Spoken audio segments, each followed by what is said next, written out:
Hi, it has been a while since I last made a video, and the reason has quite simply been that I've been very busy, just very many things to do. One of those things that I've had to do is that I launched a book. I launched this one, so it's The Politics of War is my second book, and it's out now. And then when there is a book launch, you have to do all kinds of PR things to sort of make people aware that the book is there, and it's taken a lot of time. It's in Danish only so far, but the good news is that my first book, this one, The Logic of War, is coming out in English finally. It's going to come out in December, and now that we have a procedure for translating the books and getting them out, I sincerely hope that it's going to be a lot quicker with the new one, the Politics of War as well. So that will be out in English as well. And then I thought, how can I do something to kind of catch up on things? Because so many things have happened since I last made a video. So I decided that for this one, what I wanted to do is a Q&A kind of video. So I asked on my Logic of War website, the subscribers there, if they had any questions that they would like me to answer. And somewhat naively, I thought I would get an amount of questions, a number of questions that I could actually answer, but then it turned out that I just was overwhelmed by the number of questions. So I'm sorry, it's not going to be possible for me to answer all of those questions, but I picked out some of them, I grouped them together, and I picked out some of them that I thought would cover most of what people were asking about, and that would allow me to talk about some interesting stuff. So I hope to be able to do this in hopefully not too long a video, but there is a lot of things to get through. So let's just jump into it. And a lot of the questions really centered around the questions of missiles. Different types of missiles, Flamingo missiles, Taurus missiles, Tomahawk missiles, all kinds of missiles.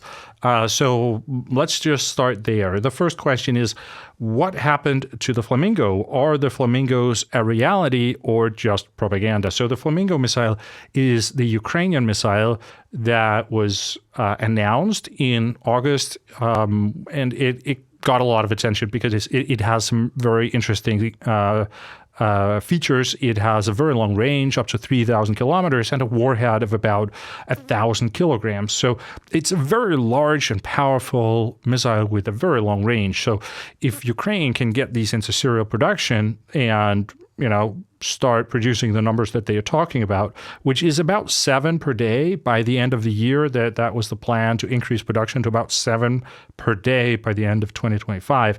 And that's several hundred per month, and that's really something that would create a lot of problems for Russia. But so far, we have not seen that much of it. So on paper, Ukraine should have by now already produced quite a few of these, but it's been very limited of what we have seen. And the question here is fair. Does this missile actually exist? Are there some kind of problems? Or is it just propaganda? I think it's fair to say that this missile does exist. We have seen it. It's been showcased. There have been launches of it, and we have actually also seen attacks with it. Just last week, there was an attack on a Russian Black Sea port that very, very much looks like it was the Flamingo missile. So there have been cases like this, and Zelensky was also out stating a week ago or so that they have been used. I think he said like 9 times or something like that. So there have been instances where the Flamingo missile has been used. It's just not been said explicitly that's what it is. I also want to say that I do think it does indicate that perhaps there are some things they're still working on, especially in terms of the guidance systems. At least the cases where we have seen it being used and it's been documented, it does look like the Flamingo actually missed its target and hit somewhere next to the target, which is, of course, not ideal. And then, obviously, we don't know if there are other cases where the missile actually hit, and these are just the ones that we get to see afterwards, and that actually the other Flamingo missiles that were used in the same attack, they did strike the right target. We don't know that. But I do think that it does look like they are perhaps still working on the navigation systems and increasing the precision of these missiles, and maybe that is why we haven't seen them more widely used. It's also possible that they have been unable to scale production quite as quickly as they wanted to, so that we're not quite on track to 7 per day by the end of the month or by the end of the year. Or another thing is, it's possible that Ukraine is saving these for the winter, because we are not quite in wintertime yet. And there has been a lot of talk about this fight about electricity and targeting Russia's electricity grid, and is this something that the Flamingo missile would be good for? And if Ukraine wants to do something like that, then maybe it's better to wait until they have more in stock, and also until the weather is a little more severe, so the consequences would be bigger. So those are some of the possible explanations for why we haven't seen it more, but it does look like the missile is there and they're working on it, and eventually they will get it fixed, even if it's delayed and the production is not scaling as quickly as they would have hoped. I think it's fair to assume that they're going to get there. Just need to iron out whatever technical issues there are. The next question is about Taurus missiles. What happened to the Taurus missile, and how important would it be? So the Taurus missile is the German a cruise missile, a very sort of powerful missile with a range of about 500 kilometers, some very good, very precise missile, has some very good bunker busting capabilities, so it would be very good at hitting hardened targets. It's been a very political issue about these Taurus missiles, and the previous German Chancellor, Scholz, was not willing to provide them. Then Merz, who is there now, talked about doing it, but it hasn't actually materialized. There is disagreement inside Germany about that. And now we are at a point where it looks more and more unlikely that Ukraine is actually going to get those. But what I will say is also, I think it's important to note that Germany has invested heavily in other types of long-range missiles, and I think a good guess is that we're talking about the Flamingo missile. So Germany has invested a lot of money in developing Ukraine's own production of long-range missiles. And the problem about the Taurus is, anyways, the number of missiles that Ukraine could get would be rather limited. So they would, it might be possible to give Ukraine some number of those, and that would have some effect. But it would not be possible to actually deliver anything near the kinds of numbers that Ukraine can get if they can really get the Flamingo missiles up and working and into mass production. So I don't think the Taurus missiles are going to come. I don't think it would be a game changer. If it happens, it would be nice for Ukraine to have those for certain types of hardened targets. But I don't think Ukraine would, in any case, get a number that would substantially change the direction of the war, which something like mass production of the Flamingo missile might actually do. So, all right, next one, what's going on with the Tomahawk missile? The Tomahawk missile is the American long-range cruise missile, originally ship-launched. So you launch from a ship, but you can just place that launcher on land, and there are different launchers that you can use on land as well to launch the Tomahawk missile, and it would work perfectly well as well for that. There was a lot of talk about how Donald Trump was going to provide those, and then it turned out he wasn't. I don't think it's going to happen. I think it's something that Donald Trump is going to keep talking about, because it as a kind of way to pressure Russia into negotiations, but I don't think it's actually going to materialize. I also must say, I don't really think Tomahawk would be a super game changer either. It might be nice for Ukraine to have it now as a sort of gap filler until the Flamingo missile is really online and working. But if Ukraine will not get the Tomahawk missile until they've actually fixed the problems that they have with the Flamingo missile, and then I think it's limited what difference it would make. And again, I think it's a numbers question. I think in any case, it would be a very limited number that the United States would be able and willing to give Ukraine. So let's not put too much into this Tomahawk discussion. All right, another question here. Now that the U.S. is no longer restraining Ukraine's attacks on Russia, why isn't Ukraine more actively targeting the Moscow area with airstrikes? Well, two things in this. First, Ukraine is striking Moscow, so we are seeing that more and more. Long-range drones coming to Moscow, disrupting air traffic in Moscow, for example, hitting targets there. Another thing I will say is that I don't think really that this has anything to do with the United States and what they are permitting Ukraine to do, because these are Ukraine's own weapons. So Ukraine does not need permission from the United States to do that. There have been instances where the United States could ask politely, like, would you please not target those things? And that did happen. It did seem to happen with the oil refineries, for example, in 2024, that the Biden administration actually did ask Ukraine not to target Russia's oil production facilities too much because they were afraid that this would push up oil prices, which would be bad for the election, the presidential election. And Ukraine then did that. But aside from that, as long as it's Ukraine's own weapons, the United States doesn't really get a say in it. And so I think this discussion about what they are permitting Ukraine to do, that's only relevant when we're talking about American-produced missiles or missiles produced in other countries but with American components, such as the Storm Shadow missile, for example, where it actually does require an American permission, even though it's a British and French missile. All right, but Ukraine is doing that. Then there is a question here which is about the disadvantages of Russia's strategic depth. The fact that Russia is so big, it's really difficult. That used to give protection, that Russia was so big that when we had weapons with shorter ranges, then just being a bit away from the front line actually gave protection. But in today's military environment where you have these long-range capabilities, then range is not really protection like that. So how should we understand that? And what would it mean for European strategy in a war with Russia?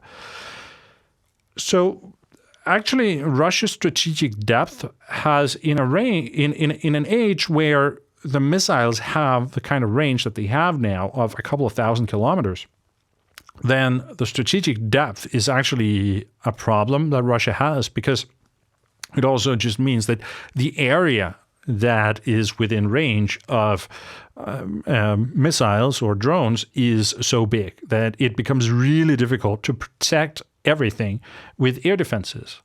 So in many ways, it has created a situation where Russia is very vulnerable. If you take a country such as Israel, for example, it's very different, right? Because Israel is super small and you can concentrate air defenses everywhere around that. So you can really build like the super robust air defense system that covers everything.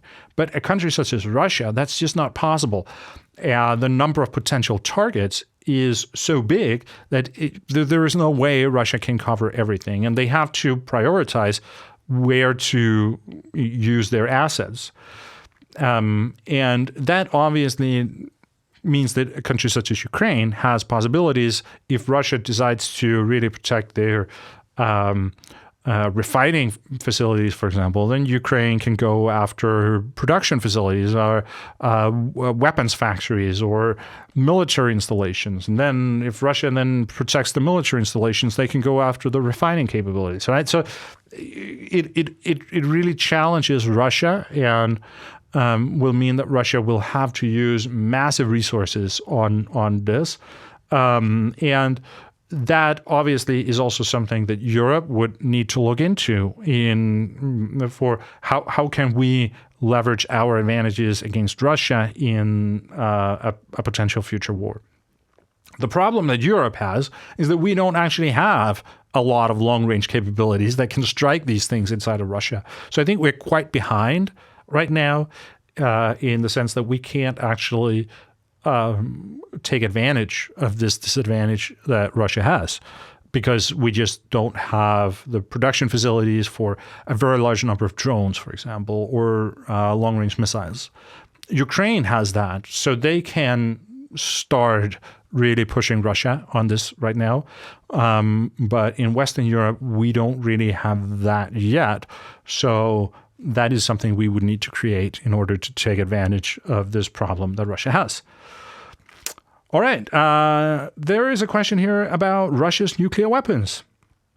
What state is Russia's nuclear arsenal in, and what capabilities can we expect them to have? On the one hand, the internet jokes about poor maintenance and corruption, and on the other hand, we hear about nuclear torpedoes. There is a lot of theatrics about this, and the nuclear torpedo is one, the Burevestnik missile, this nuclear-powered missile is another one. Two capabilities that I will say are close to useless from a military point of view. They serve basically no purpose. But it's something that Putin really likes to utilize to create this fear in the West, in the sense that Russia has these super weapons or something. But that said, I think it's also important that we do acknowledge that Russia is the greatest nuclear power in the world. They have the biggest nuclear arsenal. They have enough nuclear missiles to destroy the Earth many times over, and a large number of those missiles actually do work. So it's really important that we don't fall into the trap of thinking that Russia does not really have this capability that they're talking about, because they do. I mean, these things do work, and once you get into the problem about getting into this idea that maybe it doesn't work is that you can get into ideas about how you could get away with a first strike, for example, or how Russia would not be able to respond. And I think definitely we should assume that Russia's nuclear weapons do work. And many of the missiles that they are hitting Ukraine with every day are nuclear capable. So they could just as well have a nuclear warhead, and they are creating huge problems for Ukraine's air defenses. They regularly beat something like the Patriot air defense systems. And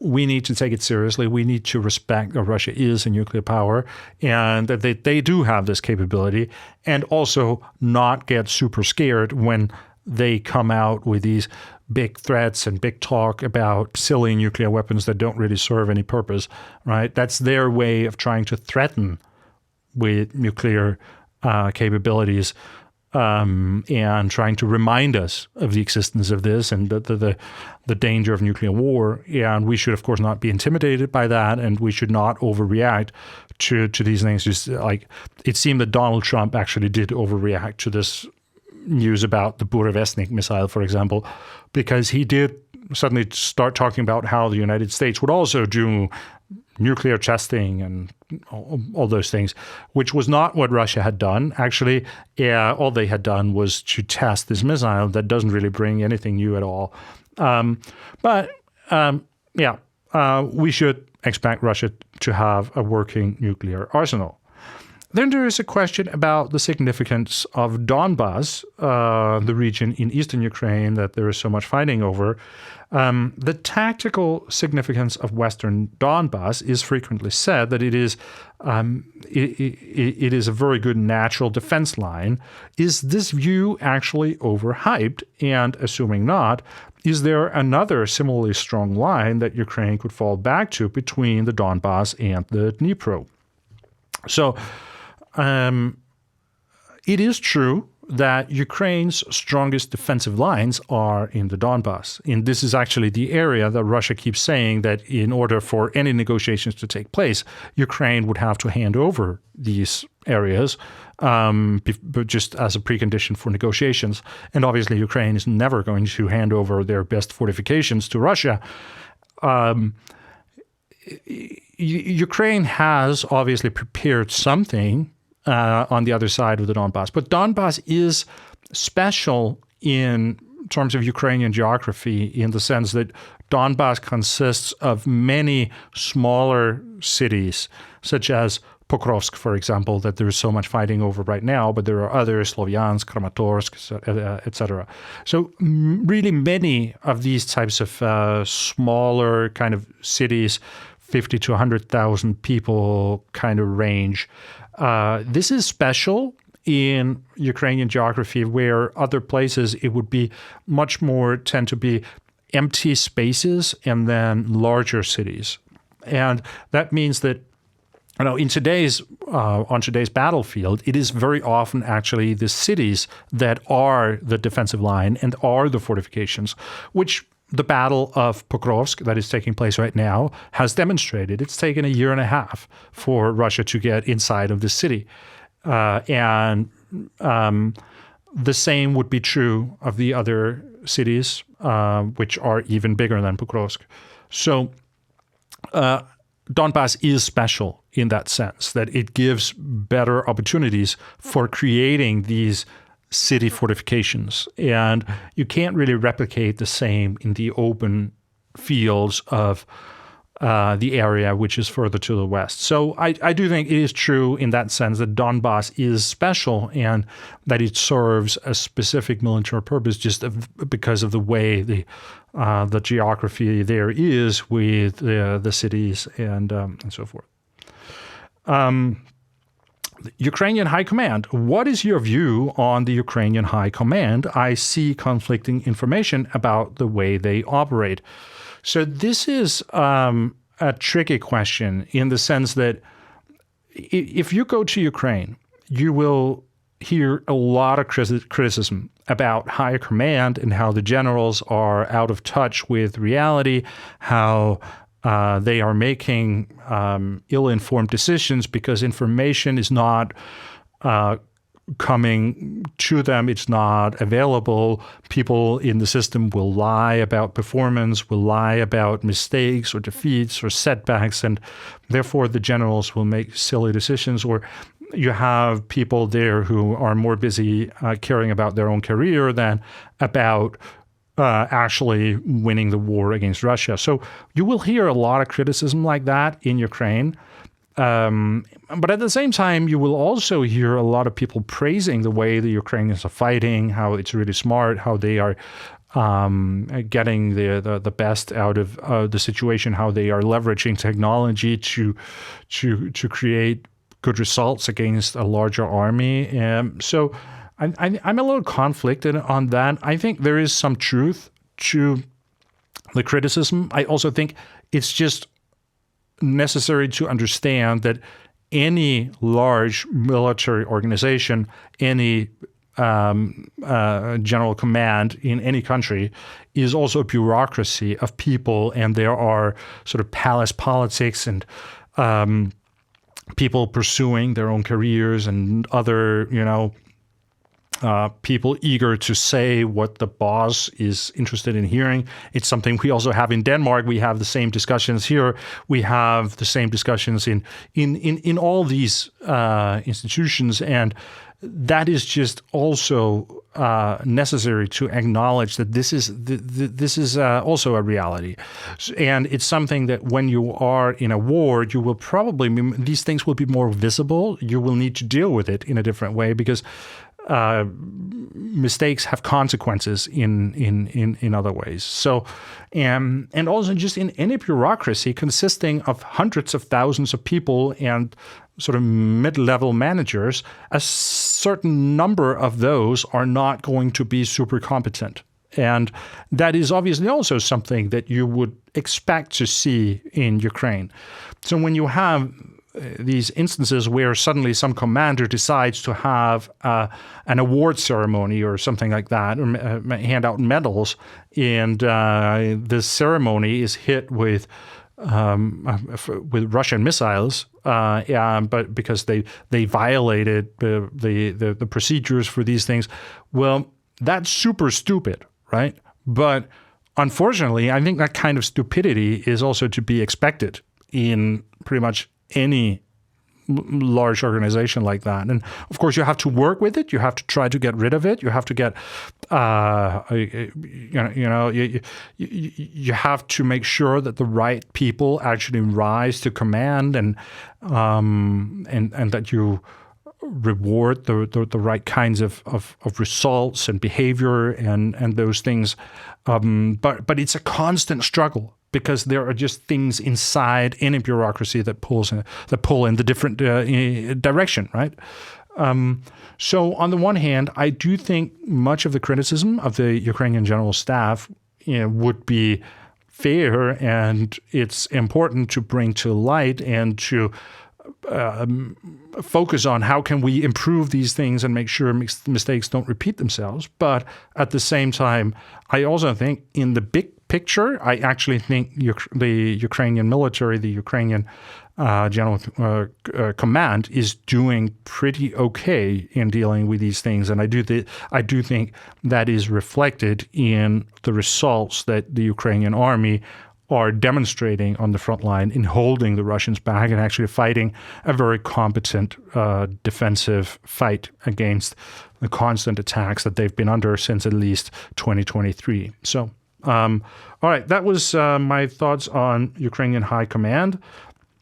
Then there is a very interesting question here about closing the Danish Straits. Is it possible for Denmark to close the straits to Russian ships? I think there are actually two dimensions to this. There is the one, is it possible that we could close the straits for Russian warships if there is a war?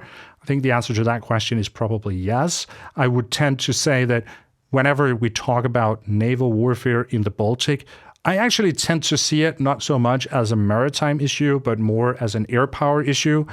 I think we should expect the Russian Baltic fleet to more or less disappear within the first 48 hours of any large-scale war. So I don't think it would be that big of an issue to close the straits for them. I also think the Russians would expect their Baltic fleet to disappear within the first couple of days because it's just almost impossible to defend it against the air power that is surrounding the entire Baltic Sea. The other question here that I think is really interesting to address is the question of, can we close the Danish Straits for the shadow fleet, the Russian shadow fleet, the tankers that are exporting Russian oil from the St. Petersburg area and out into the world market. And there's been a lot of pressure put on Denmark to do that. I just heard Jack Watling, who's a RUSI sort of military analyst, talking about how this would definitely be possible. We just need to, do it. And what needs to happen is just we need to get beyond the words. We need to actually start taking some action, and we just need to change the legal basis for how the straits are regulated, that the old treaty that is regulating them now, we just need to replace that with a new one, and then we can actually start doing something.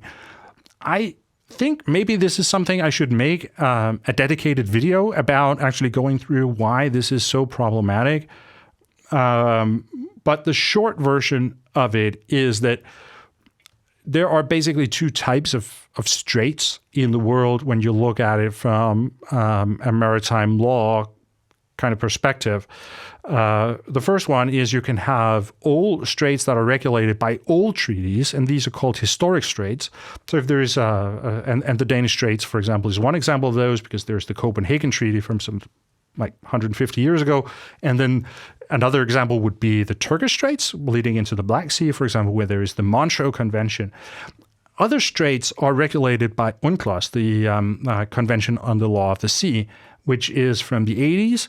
And the system basically is that UNCLOS is regulating any strait that was not regulated by another treaty or convention that existed at that time when it was introduced. And that means that today the situation is that if any of these old treaties that would govern the Danish Straits, for example, the Copenhagen Treaty, if that fell away, then what would replace that would not be a new treaty that we could make. It would be UNCLOS. And UNCLOS also would allow Russian ships to pass more or less unhindered and not allow Denmark to stop the Shadow Fleet. And what's more problematic from a Danish perspective is that UNCLOS gives more rights to Russia than the current Copenhagen Treaty, in that it would also allow Russian aircraft to pass through the Danish Straits, which is not actually allowed today from the Copenhagen Treaty. So that's one of the reasons why Denmark is so careful about challenging these things, because we might end up in a worse place where actually the outcome would be that Russia, we don't get anything of what we wanted, and instead Russia would actually end up with more rights. And also, we are super concerned about setting the precedent here of violating the maritime law, because that would basically give other countries the possibility of doing the same to our ships, other places in the world, right? So these are some of the complications in this. And so from that perspective, I think, no, I don't actually think it is super possible to close the Danish Straits within the confines of international maritime law, and then we would need to move outside of that to do it. And I'm not sure that's necessarily in our interest either. So it's, at least it's a lot more problematic than many people say, who just point to Denmark and say, why don't you just close that? It should be easy. All right. A question here about Russia's imperial ambitions. I understand that Russia has the interest to invade Baltic states, but do you really think that Russia is interested in invading Poland or even Germany if it has the opportunity? For me, it seems not realistic that someone would be ready to try something like this. What do you think? I think Russia's ambition is that the international organizations that we have in Europe, so that would be the European Union, it would be NATO, these kinds of bodies, that they would fall away, and then Europe would just consist of a bunch of individual states that act on their own, and that would, in relations to Russia, need to negotiate on their own bilaterally, right? So in that relationship, Russia would always be the great power, and they would be in a position to enforce whatever they think is right. So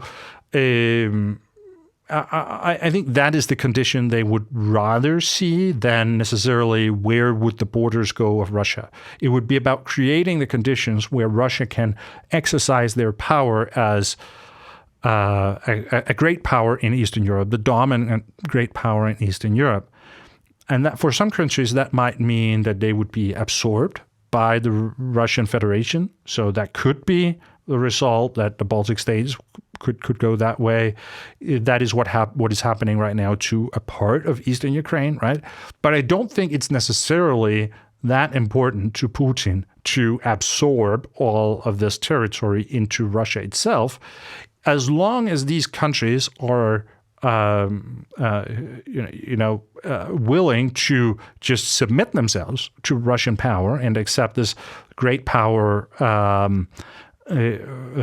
status that Russia has, and that they are the small power, then I think essentially Putin would be satisfied about that.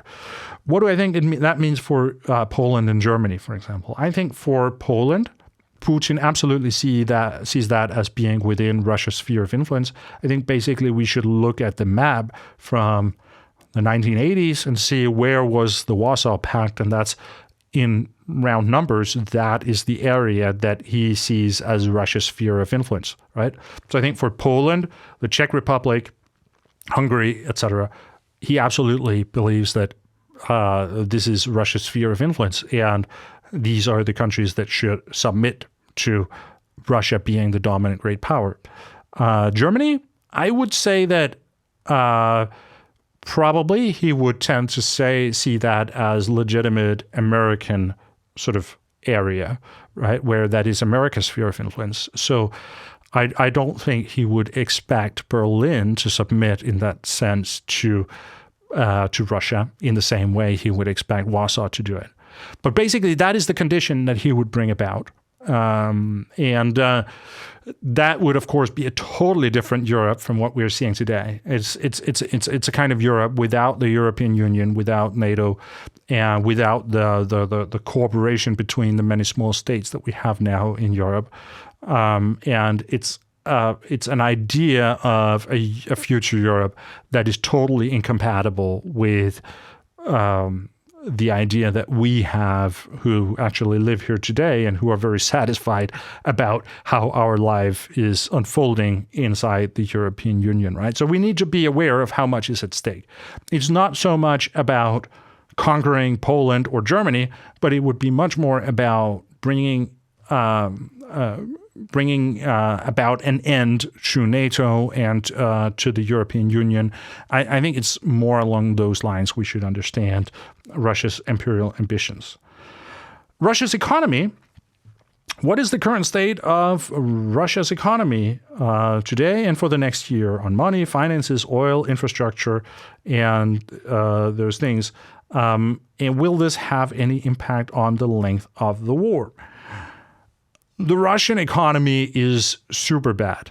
It worked pretty well for about 3 years after the full-scale invasion. That is not unusual that there will be an economic uptick after a full-scale, after a transition to a war economy, when you start pumping money into society. But right now, that those happy days are over, and the Russian economy is really struggling.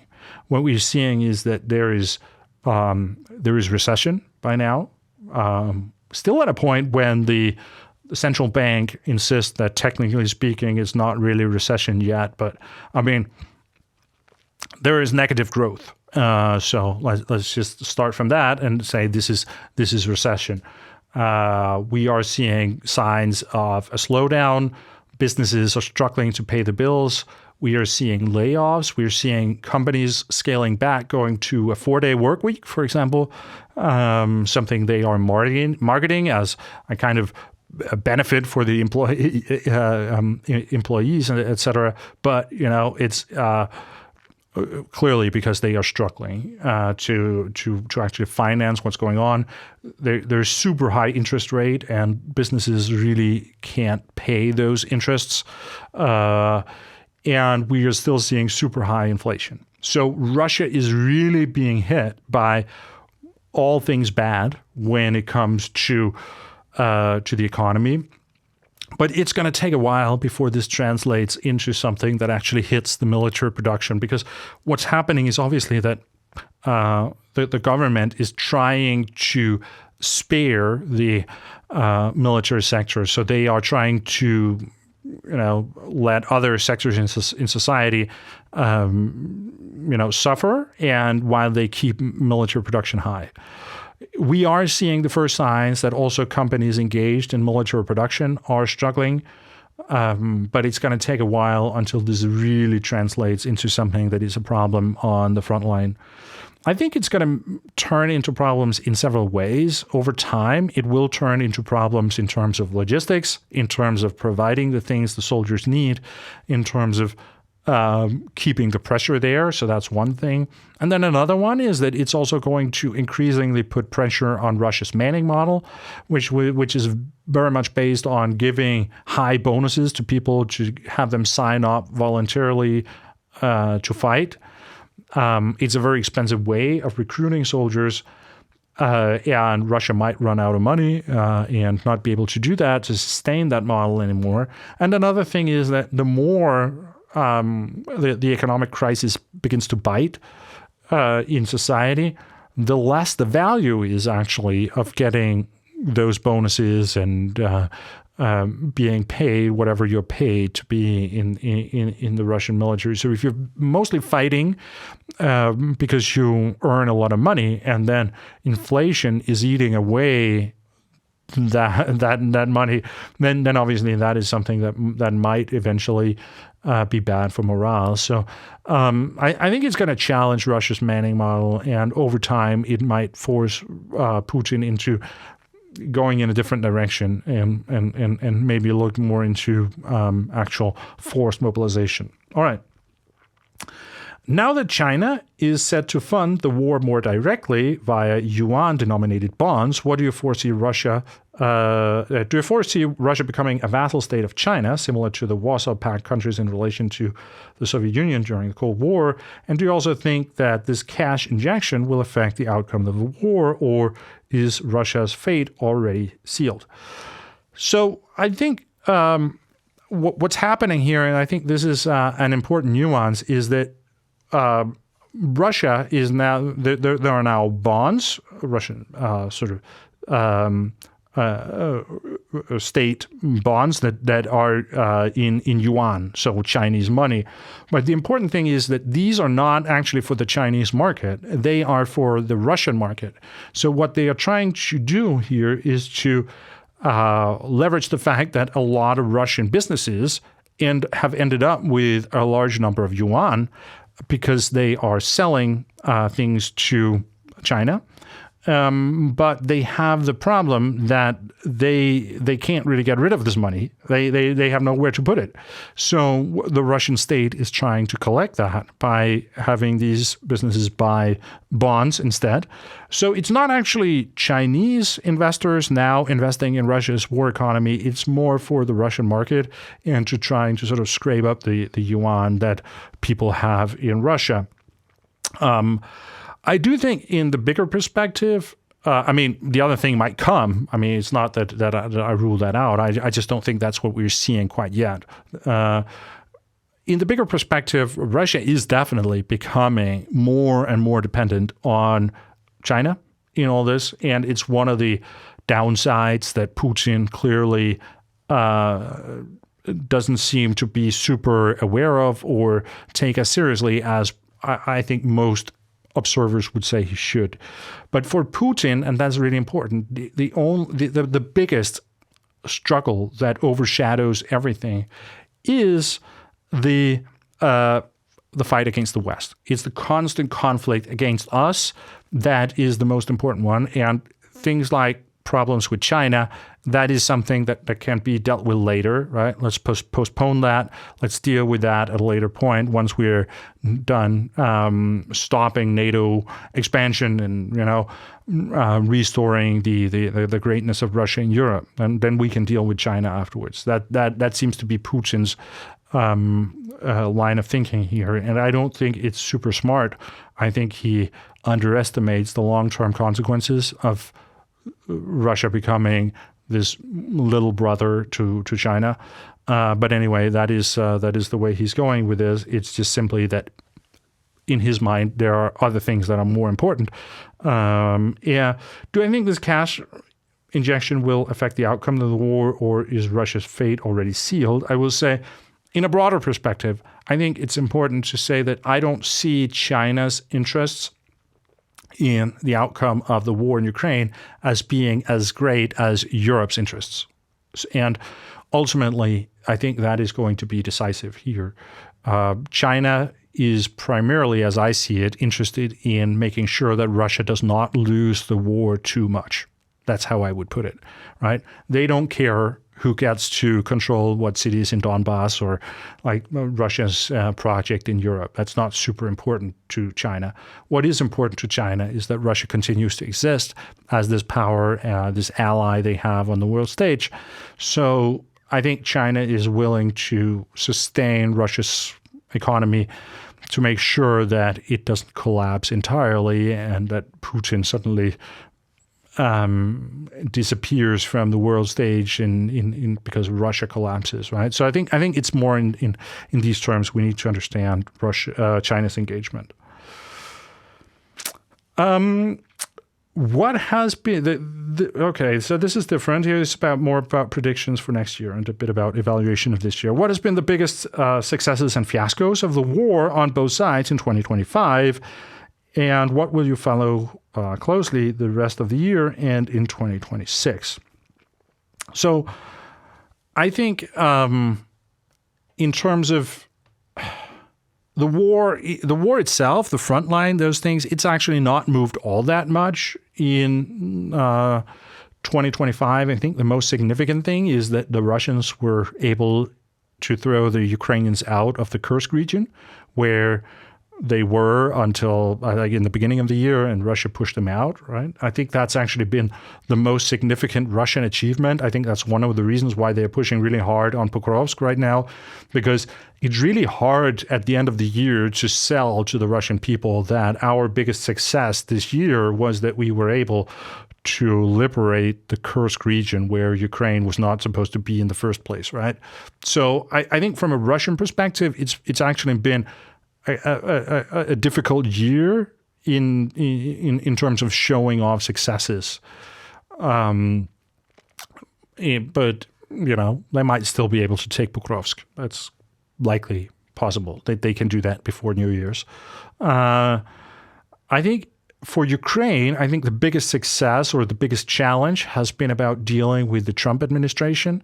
It's been about fighting the defensive fight and just playing for time while they got things sorted with the new Trump administration and trying to get the supply lines organized and, figuring out what are we going to get from America going forward, what are we not going to get, what is realistic here, so that you can use that as a basis for actually making a strategy for how you can continue the fight. I think that's been the biggest challenge for Ukraine.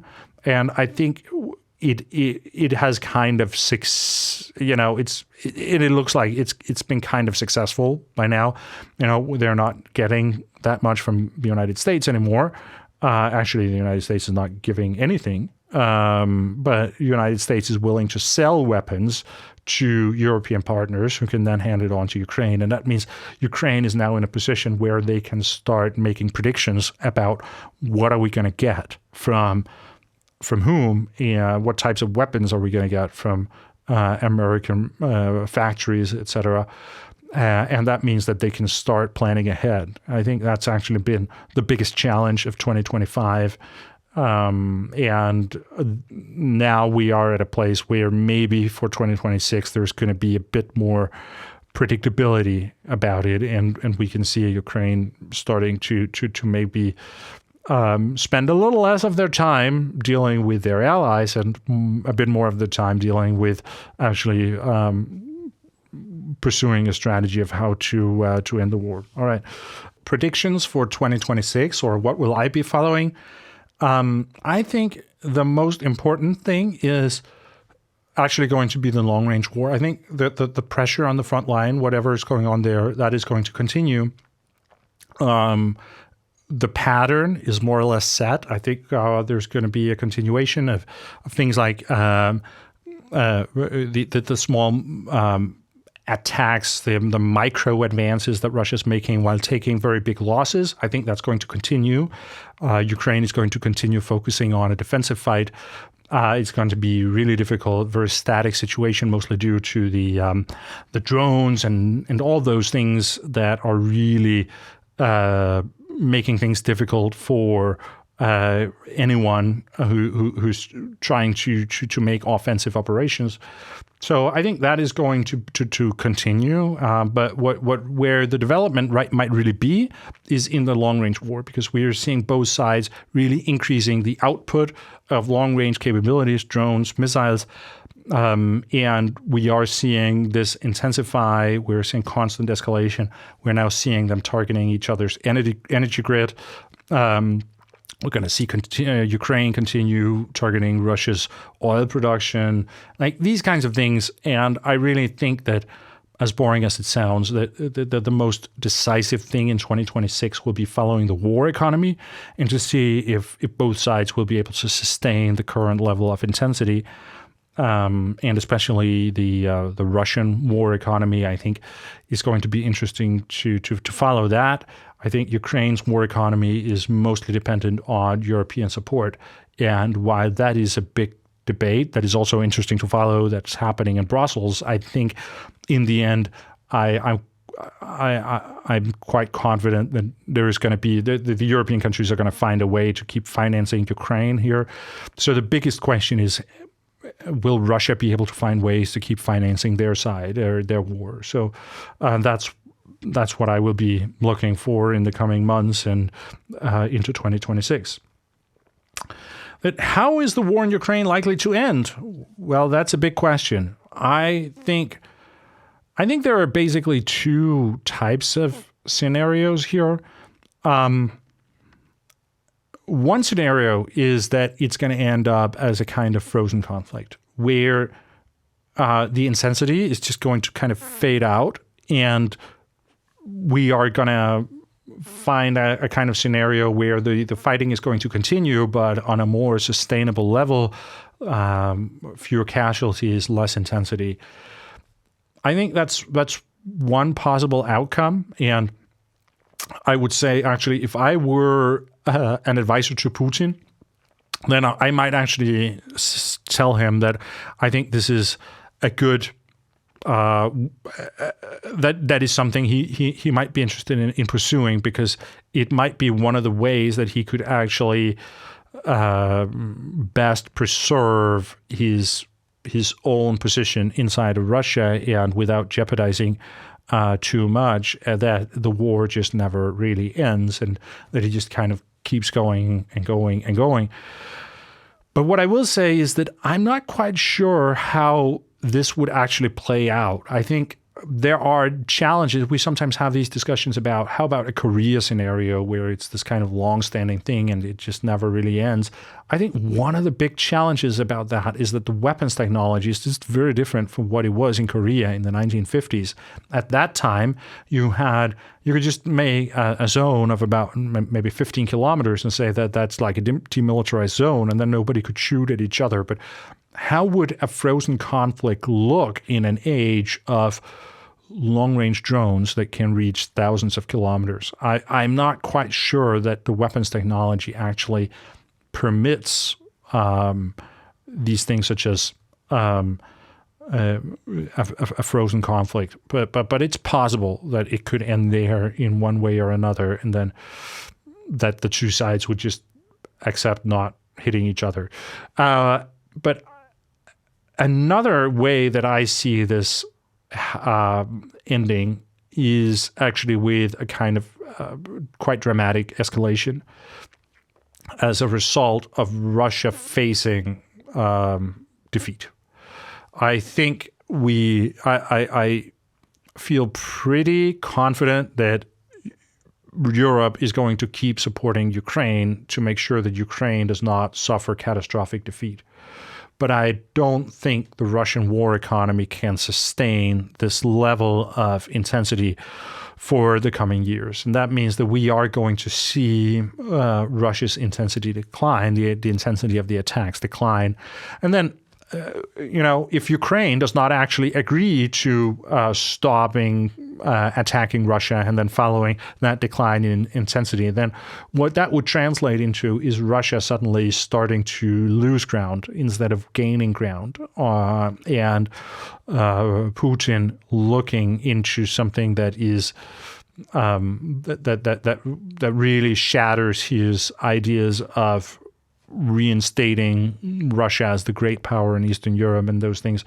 If he can't beat Ukraine, then that is basically the end of the dream of the empire. And unfortunately, I think Putin would be very willing to take high risk to make sure that does not happen, and that if he suddenly faces this prospect of losing the war, that he would be willing to escalate in order to see if he can turn things around. And by escalation, I mean primarily against Western Europe, because we are what is standing between him and a victory in Ukraine. If we stop supporting Ukraine, then Ukraine will pretty quickly run out of money, and then Russia can win. So I think there is a high risk that Putin will be willing to put a lot of pressure on Western Europe to make us stop supporting Ukraine.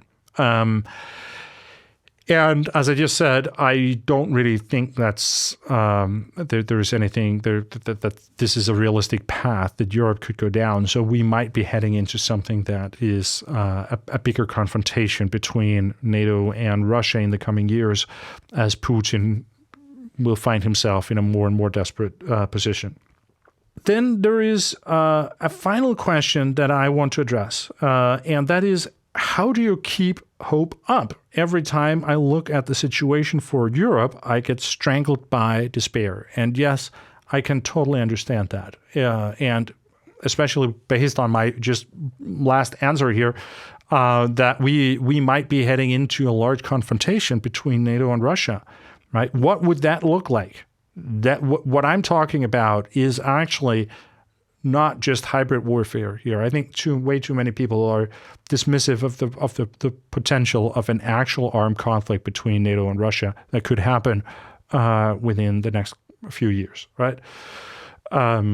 Russia does not have currently what it takes to fight a great war against NATO, right? If they can't suddenly, while the war is going on in Ukraine, they can't suddenly march on Berlin. Right? That's not going to happen. But what could happen is that Russia can absolutely find the resources to challenge NATO in a smaller way and challenge the cohesion in NATO. Right now, there are different reports about how many soldiers Russia has actually engaged in Pokrovsk. But it's somewhere in the ballpark between 100,000, 150,000. Some reports say 170,000 people Russia have engaged in taking the city of Pokrovsk. This is a true buildup that Russia has been able to do while this war has been going on. They can do things like that. And they could also absolutely do the same thing on the border to one of the Baltic states, right? And if we look at the prospect of what would that do to NATO if Russia suddenly crosses the border to Latvia with 100,000 troops, right? Would that put us under serious pressure? Yes, absolutely. Would it be the Great War? Right? I don't know. Define Great War, but it would definitely be a huge crisis, right? And it's something like that I think Putin might be willing to do in order to force us to divert resources instead of supporting Ukraine. Instead, you use those resources to defend ourselves, to defend NATO, and that is dramatic, right? I'm talking about these kinds of things being something that could potentially happen within the coming year or two, right? And this is, of course, something that could make you depressed, right? And I find myself more and more, when I do public speaking and things like that, I really want to say something that will comfort people and give people some a feeling that it's not that bad, but it is actually pretty bad, right? So I fully understand that question. But that said, I think it's also important to be aware that there are many ways that this could not happen. Right? It's absolutely possible that we will find ways out of this. We can make deterrence work. I think actually the fact that Ukraine, as I said, over the last year have managed to kind of normalize or get a working relationship going again with the United States, and that there is this cooperation between the United States and Europe about supplying weapons to Ukraine, the fact that the Trump administration has now put some sanctions on Russia, has shown some willingness to actually act in some way. I mean, all these are things that would make Putin concerned about what would the consequences be if I take the steps here of actually attacking a NATO country, for example. And am I sure that this is what I really want to do? Or, we can be concerned about the willingness of Western countries to stand together. But from the Russian perspective, Putin would have to be concerned the other way, right? And say, well, we can't rule out the possibility that they might actually fight for each other and the Americans might engage in this. And I think if we can get more of that, where we try to rebuild some of that relationship and try to get the Americans a little bit back into expressing more clear support for the NATO project, then there is a good likelihood that we're not going to end up in that worst case scenario that I talked about, and that is something that would allow us to get through the next year or two of uncertainty and into something that where there can be a more stable the turns in Europe, that we can see a new kind of front line, a new. We're not going to be friends with Russia for the foreseeable future, right? But we can get into a more stable situation where there is a defined kind of front line and deterrence is in place and the rules of the game, and you could see how these things could be created so that we can still maintain the Europe that we like, and that has been very good for us. And so I do think overall what gives me hope is that I do see how this could land in a positive way. I do think that's how. I do think we're going to get there one way or another. But obviously I am concerned about these things, right? But when I say there is a possibility of this kind of war, armed confrontation between NATO and Russia, I think it's important to be aware that I still think that, I don't want to put percentages on this, but I still think there is a greater likelihood that it's not going to happen than that it is. So that gives me a bit of hope. All right, I am going to wrap this up. It's been like, I honestly, when I asked for questions about that I could use in this video, I thought this was going to be like a 30-minute Q&A kind of thing. Now we're at least twice that. And I did not get through even half the questions. There are many, many more. I'm sorry to all those that I did not address here. But this was kind of my way of getting back into making YouTube videos and trying to catch up on the things that happened while I was away. And hopefully from now on, I will get back into the routine of releasing more regular videos. That's the plan anyway. So thanks for watching. And if you made it this far, well, thank you very much. I hope it was useful. See you next time.